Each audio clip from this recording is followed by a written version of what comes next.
بسم اللہ الرحمن الرحیم۔ السلام علیکم اسٹوڈنٹس، ہوپ سو آپ سب لوگ خیریت سے ہوں گے اور جو ہمارا پریویس لیکچر تھا وہ بھی آپ لوگوں کو کلیئر ہوگا۔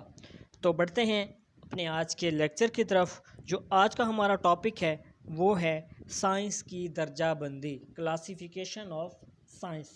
یہ ہمارا لیکچر نمبر 6 ہے اور اس میں ہم ڈسکس کرنے جا رہے ہیں سائنس کی درجہ بندی۔ تو وہ دو طرح سے کی جاتی ہے، ایک ہے فطری سائنس اور ایک ہے معاشرتی سائنس۔ تو سب سے پہلے بچوں ہم فطری سائنس کو ڈسکس کرتے ہیں کہ یہ کیا ہوتی ہے۔ یہ وہ سائنس ہے جو قدرت کی بنائی ہوئی جاندار اور بے جان دونوں چیزوں کا مطالعہ کرتی ہے۔ ان چیزوں میں نباتات، حیوانات، پہاڑ اور دیگر مادہ چیزیں شامل ہیں۔ ٹھیک ہو گیا، میں ریپیٹ کر دیتا ہوں، یہ وہ سائنس ہے جو قدرت کی بنائی ہوئی جاندار اور بے جان دونوں چیزوں کا مطالعہ کرتی ہے۔ ان چیزوں میں نباتات، حیوانات، پہاڑ اور دیگر چیزیں شامل ہیں۔ اب اس کی بھی مزید دو اقسام ہیں۔ مفکرین نے فطری سائنس کی مزید دو اقسام بیان کی ہیں، ایک ہے طبعی سائنس اور ایک ہے حیاتیاتی سائنس۔ جو فزیکل سائنس یعنی طبعی سائنس ہے، اس میں بے جان مادہ چیزوں کا مطالعہ کیا جاتا ہے۔ اس سائنس میں فزکس، ریاضی، ارضیات اور کیمیا شامل ہیں۔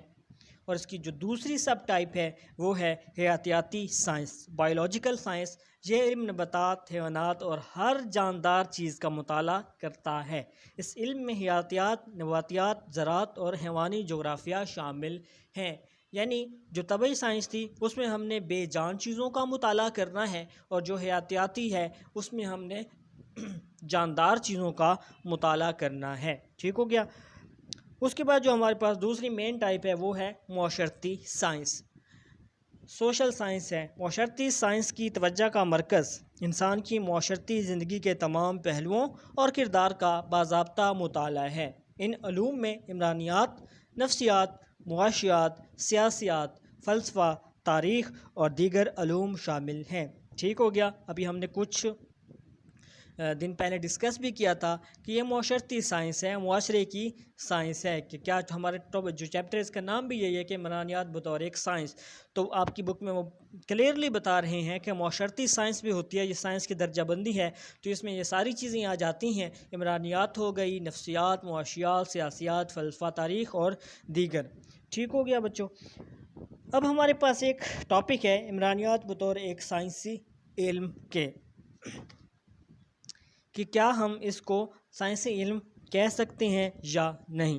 عمرانیات کے ماہرین بھی معاشرے کا مطالعہ سائنسی اصولوں پر کرتے ہیں۔ کچھ لوگ عمرانیات کو آرٹس میں شامل کرتے ہیں کہ عمرانیات فلسفیانہ انداز میں بحث کرتی ہے، کیونکہ عمرانیات انسانی کردار کا مطالعہ کرتی ہے جو مختلف موقعوں پر بدلتا رہتا ہے۔ میاں بیوی آپس میں جھگڑ رہے تھے، اچانک کوئی مہمان آ گیا، اسے دیکھ کر وہ خاموش ہو گئے اور اس کے سامنے آپس میں اچھے تعلقات کا مظاہرہ کرنے لگے۔ اس طرح ان کا کردار جو تصادم کی حالت میں تھا چند منٹ بعد تعاون میں ڈھل گیا۔ اس طرح انسانی کردار کے بارے میں پیش گوئی کرنا مشکل ہے، انسانی کردار بدلتا رہتا ہے، اس لیے عمرانیات کے ماہرین کے لیے اس پر تحقیق کر کے اصول قائم کرنا مشکل ہے۔ چلیں، انہوں نے یہ اگزامپل دی، میں آپ لوگوں سے ریلیٹڈ ایک اگزامپل دیتا ہوں بچوں۔ آپ لوگ ٹیچر کے آنے سے پہلے کلاس میں خوب لڑائی کر رہے ہوتے ہیں، شرارتیں کر رہے ہوتے ہیں، اپنے جو رجسٹر ہوتے ہیں ان کے پیجز کے جہاز بنا کر اڑا رہے ہوتے ہیں، طرح طرح کی آپ شرارتیں کر رہے ہوتے ہیں۔ لیکن جب آپ دیکھتے ہیں کہ آپ کا ٹیچر کلاس میں آنے والا ہے، آ گیا ہے، آ رہا ہے، تو آپ سارے بالکل شریف بن کے بیٹھ جاتے ہیں۔ تو آپ کا وہ کردار جو کچھ لمحے پہلے بالکل ایک شرارتی سا کردار تھا، میدان جنگ بنا ہوا تھا کلاس روم ٹیچر کی موجودگی میں، یا جب یہ احساس ہو جائے کہ ٹیچر کلاس کی طرف آ رہا ہے تو آپ بالکل اپنے اس کردار کو تبدیل کر لیتے ہیں، بالکل ایک مہذب انداز میں آپ لوگ بیٹھ جاتے ہیں۔ تو یہ تو تھی ایک ایگزامپل بچوں۔ اس کے بعد ہم نے ڈسکس یہ کرنا ہے کہ کیا یہ سائنس ہے یا نہیں ہے۔ ٹھیک ہے، وہ کہتا ہے عمرانیات ان تمام واقعات، حالات اور مسائل کا مطالعہ کرتی ہے جو عمومی نوعیت کے ہوں اور جن کا مشاہدہ کیا جا سکے، بلکہ یوں کہیں تو اور بہتر ہوگا کہ ان تمام حقائق کا مطالعہ سائنس کہلاتا ہے جو عمومی نوعیت کے ہوں یعنی عام قسم کے ہوں۔ حالات و واقعات اور مسائل جو قابل مشاہدہ ہوں حقائق کہلاتے ہیں۔ اب یہ حقائق کی ڈیفینیشن ہے۔ اب ہم دلائل سے ثابت کرتے ہیں کہ عمرانیات ایک سائنس ہے۔ ٹھیک ہے، پہلی چیز ہمارے پاس ہے قابل اعتماد علم۔ ٹھیک ہو گیا۔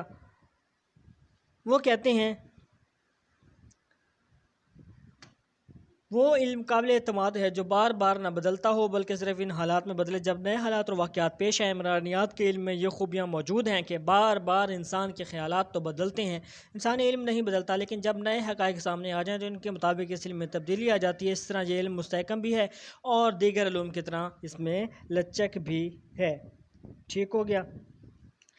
پھر اس میں دو چیزیں آ جاتی ہیں، انسانی سوچ اور مشاہدہ۔ سائنسی علم قابل مشاہدہ حالات اور واقعات کی وضاحت کرتا ہے اور ان حالات میں پیدا ہونے والے مسائل کو حل کرتا ہے، یعنی جو حالات و واقعات انسانی مشاہدہ میں آتے ہیں، یعنی ان پر تجربہ کیا جا سکتا ہے، ان کا مطالعہ عمرانیات کہلاتا ہے اور یہ عمل سائنسی تجربہ کہلاتا ہے۔ اس سے حاصل ہونے والے حقائق سائنسی علم کا حصہ ہیں۔ ٹھیک ہے۔ پھر وہ سائنسی علم کا حصول ہے، انسان معلومات میں باہمی تعلق قائم کر کے جو نتیجہ اخذ کرتا ہے اس کا علمی سرمایہ ہے، اس نتیجہ کو اپنی معاشرتی زندگی میں استعمال کرتا ہے۔ ایسے شخص کو ہم اپنی عام زندگی میں تجربہ کار، عقل مند یا قابل شخص کہتے ہیں۔ ٹھیک ہے، یعنی سائنسی علم کا جو حصول کرتا ہے۔ جہاں واقعات کا باضابطہ مشاہدہ کیا جاتا ہے اسے تجربہ گاہ کہتے ہیں، یا اب اس کی تجربہ گاہ کی ڈیفینیشن ہے، جو ایسا مشاہدہ کرتا ہے اسے محقق کہتے ہیں، یعنی ریسرچر کہتے ہیں۔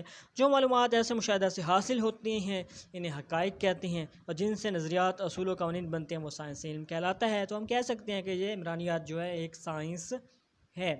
پھر وہ کہتے ہیں علم میں تنظیم موجود ہو، دوسری اس کی جو مین ہیڈنگ ہے، سائنسی علم باضابطہ ہوتا ہے، اس کے حقائق ایک دوسرے کے ساتھ گہرا تعلق رکھتے ہیں، جس طرح جسم کے اعضاء ایک دوسرے کے ساتھ جڑ کر انسانی جسم کی تشکیل کرتے ہیں، اسی طرح معاشرتی حقائق جو کسی ایک واقعہ سے تعلق رکھتے ہوں آپس میں جڑ کر منظم علم کو وجود میں لاتے ہیں۔ ان حقائق میں ربط منطقی ہوتا ہے، یعنی بے ڈنگا نہیں ہوتا بلکہ باضابطہ ہوتا ہے۔ جس طرح آنکھیں چہرے پر ایک مخصوص مقام پر اللہ تعالیٰ نے پیدا کی ہیں، اسی طرح انسان نے اس ضابطہ کے مطابق مختلف پرزوں کو جوڑ کر موٹر سائیکل، ہوائی جہاز، ٹینک، توپ ایجاد کیے۔ نیز انسانوں نے بیماریوں کے علاج کے لیے مختلف عناصر کو ملا کر مرکبات تیار کیے۔ وہ کہتے ہیں کہ جیسا کہ نیچے تصویر میں دکھایا گیا، آپ کے پیج نمبر 24 پہ ایک بنائی گئی ہے، ٹھیک ہے، کہ اس میں کیا ہوتی ہے، علم میں تنظیم موجود ہوتی ہے۔ اور تیسری اس میں ہیڈنگ وہ کہتے ہیں کہ سائنسی طریقہ کار۔ ٹھیک ہو گیا۔ اب سائنسی طریقہ کار میں کیا ہوتا ہے؟ سائنسی طریقہ کار تیسری ہیڈنگ ہے بچوں ہمارے پاس، جہاں پہ نہیں لکھی ہوئی لیکچر میں، تو آپ نے یہ بک پہ لکھی ہوئی ہے۔ سائنسی طریقہ کار کسی علم کے سائنسی ہونے کے دلیل میں یہ بھی شامل ہے کہ اس کے پاس سائنسی طریقہ کار موجود ہو، یعنی وہ علم جمع ہی نہیں ہوتا جب تک سائنسی طریقہ کار کے استعمال سے حقائق جمع نہ کیے گئے ہوں، یعنی کوئی تحقیق ایسی نہیں جس میں سائنسی طریقہ کار استعمال نہ کیا گیا ہو۔ سرسری اور سائنسی حقائق میں بنیادی فرق یہی ہے کہ سرسری معلومات میں سائنسی طریقہ کار منضبط مشاہدہ استعمال نہیں کیا جاتا، جبکہ سائنسی تحقیق میں سائنسی طریقہ کار استعمال کیا جاتا ہے۔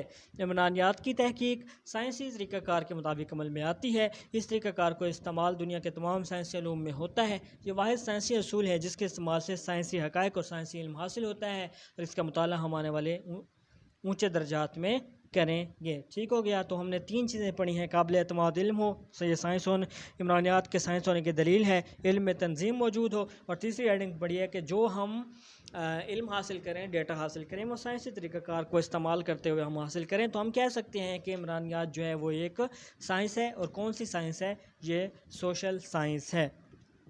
تو بچوں آپ لوگوں کے لیے ایک چھوٹی سی اسائنمنٹ ہے، پیج نمبر 25 پہ عمرانیات بطور معاشرتی سائنس ایک ہیڈنگ ہے، ٹھیک ہے، فیئر چائلڈ کے مطابق اس کی ڈیفینیشن اور ایک پیراگراف ہے، یہ آپ لوگوں نے ریڈ آؤٹ کرنا ہے، ٹھیک ہے۔ اس میں اگر کوئی مسئلہ ہو تو آپ لوگ اپنے گروپ میں ضرور ڈسکس کیجیے گا۔